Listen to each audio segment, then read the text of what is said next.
Hello friends, मी Snehal, Smita Snehal yummy kitchen मध्ये आपले स्वागत आहे। आज आपण गुढीपाडवा स्पेशल सांज्याची पोळी बघणार आहोत। ही रवा, गुळ आणि वेलची पूड वापरून बनवलेली अतिशय लोकप्रिय अशी गोड महाराष्ट्रीयन डिश आहे। ही पोळी पुरणपोळीपेक्षा झटपट बनते आणि मऊ लुसलुशीत लागते। सांज्याची पोळी गरम असताना ही साजूक तुपासोबत किंवा दुधासोबत अतिशय चविष्ट लागते। चला तर मग रेसिपी करायला सुरुवात करूया।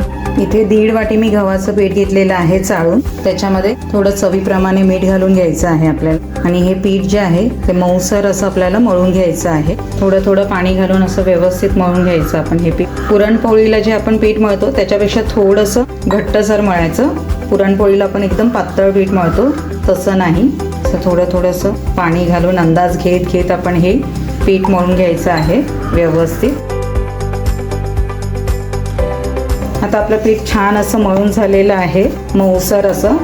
आता आपण त्याच्यामध्ये 1 चमचाभर तेल घालून घेऊया आणि पुन्हा व्यवस्थित असं मळून घेऊया। पीठ जेवढं आपण छान मळू ना तेवढ्या आपल्या सांज्याच्या पोळ्या ज्या आहेत त्या छान अशा मऊसर होतात। आता आपलं पीठ छान असं मळून झालेलं आहे। आता आपण हे झाकून 15 ते 20 मिनिटं मुरण्यासाठी ठेवून देऊया आणि तोपर्यंत आपण सांजा बनवून घेऊया। आता इथे एक कढई ठेवली आहे गरम करायला, त्याच्यामध्ये मी 2 चमचे तूप घालते आहे साजूक।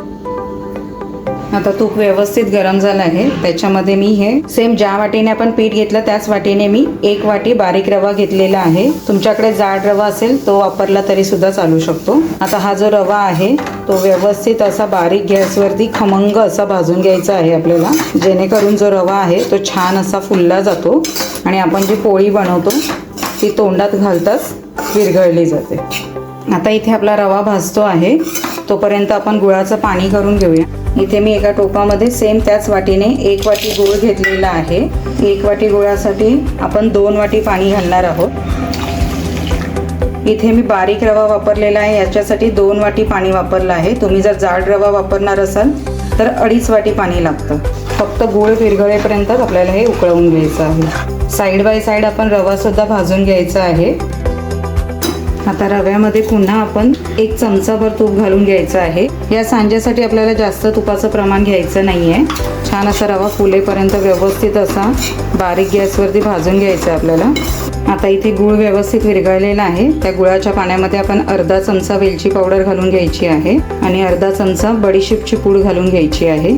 त्याने आपली पोळी जी आहे ती छान अशी खमंग लागते आणि सोबतच अर्धा चमचा आपण सुंठपूड पण घालून घेणार आहे।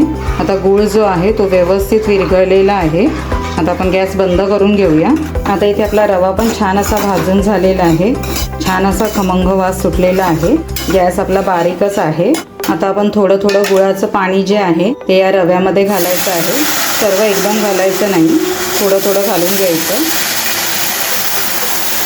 आणि असं गाळून घालायचं, जेणेकरून त्याच्यामध्ये गुळामध्ये काही कचरा असेल तर तो निघतो। यासाठी व्यवस्थित असं हलवून घ्यायचं आपण। रवा लगेचच गुळाचं पाणी शोषून घेतो।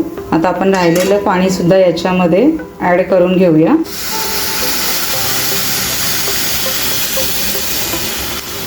आणि व्यवस्थित असं आपण हे रवा त्याच्यामध्ये मिक्स करून घेऊया। आता जरी मिश्रण आपल्याला पातळ वाटत असेल तरी थोड्या वेळाने ते घट्टसर होत जातं, कारण की रवा जे आहे ते गुळाचं पाणी पूर्ण शोषून घेतं। अतिशय पटकन होणारा हा गुळाचा पदार्थ आहे। सगळ्या गाठी अशा व्यवस्थित मोडून घ्यायच्या आपण। बघा मगाशी किती पातळ दिसत होतं, आता हळूहळू ते मिश्रण जे आहे ते घट्ट व्हायला लागलेलं आहे। आता हे मिश्रण आपल्याला बारीक गॅसवरतीच 3 ते 4 मिनिटं छान असं वाफवून घ्यायचं आहे। आता इथे 2 मिनिटं झालेले आहेत। आपण हा सांजा जो आहे तो व्यवस्थित असा हलवून घेऊया। 2 मिनिटं आपण ह्याच्यावरती पुन्हा झाकण ठेवून वाफ येऊन देऊया। आता 2 मिनिटं पुन्हा झालेले आहेत। आपल्या सांज्याला छान अशी वाफ बसलेली आहे। आता आपण गॅस बंद करून घेऊया आणि हा एका ताटामध्ये काढून थंड होऊन देऊया।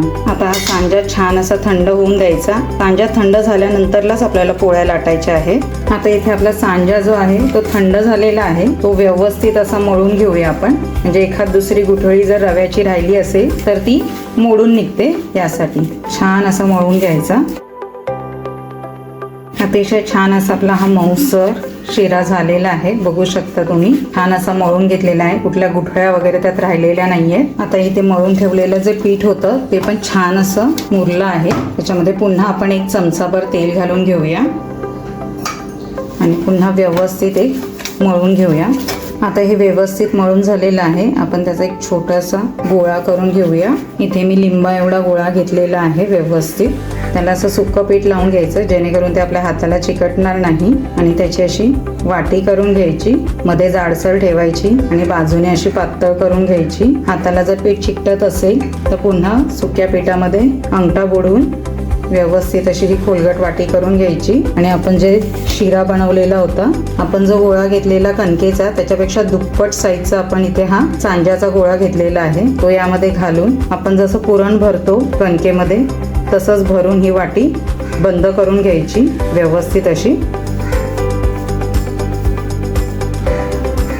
चारी बाजूने कणिक वरती येतं आणि मग हे असं त्याच्या कडा एकत्र करून व्यवस्थित असा हा उंडा बंद करून घ्यायचा आणि छान असा हातावरतीच थोडा प्रेस करून घ्यायचा. आता आपण याची पोळी करून घेऊ.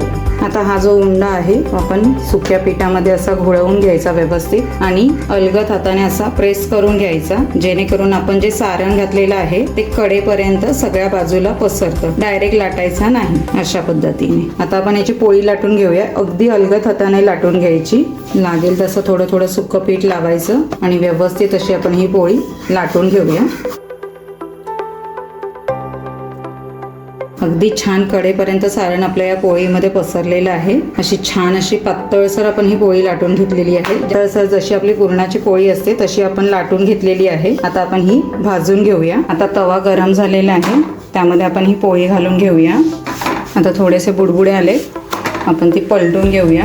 आणि पुरणपोळी किंवा सांज्याची पोळी, पराठा, चपाती हे सर्व जे आपण बनवतो ते फास्ट गॅसवरतीच भाजायचं आहे. बारीक गॅसवरती किंवा मीडियम गॅसवरती जर भाजलं तर ते कडक होण्याची शक्यता असते.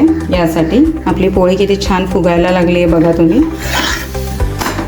व्यवस्थित अशी टम्म अशी आपली फुगलेली आहे पोळी, बघू शकता तुम्ही. आता त्याच्यावरती थोडंसं साजूक तूप घालून घ्यायचं. आपण तुमच्या आवडीनुसार आहे, तुम्ही साजूक तूप घालून भाजा किंवा तेल लावून भाजा. पण तूप लावल्यावरती ती खूप छान अशी खमंग होते.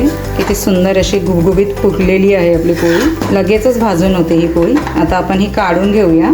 सेम त्याच पद्धतीने आपण बाकीच्या पोळ्या पण करून घेऊया. अशा प्रकारे आपल्या पोळ्या ह्या करून झालेल्या आहेत. छान अशा अतिशय मऊसर होतात ह्या. मी तुम्हाला दाखवते एक पोळी, बघा तुम्ही. ती छान अशी मऊसर झालेली आपली ही पोळी. अर्धी कट करून दाखवते. सारण कसं भरलेलं आहे छान असं आपलं, बघू शकता तुम्ही. व्यवस्थित आपले हे पापुद्रे पूर्ण सुटलेले आहेत, पदर सुटलेले आहेत पोळीला. कडेपर्यंत आपलं सारण व्यवस्थित भरलेलं आहे. अशा प्रकारे ही पोळी छान अशी मऊसर होते. लहानांपासून मोठ्यांना सर्वांनाच आवडेल अशी ही सांज्याची पोळी आहे. तुम्हाला माझी ही रेसिपी आवडली असेल तर please like, share and subscribe करायला विसरू नका. धन्यवाद.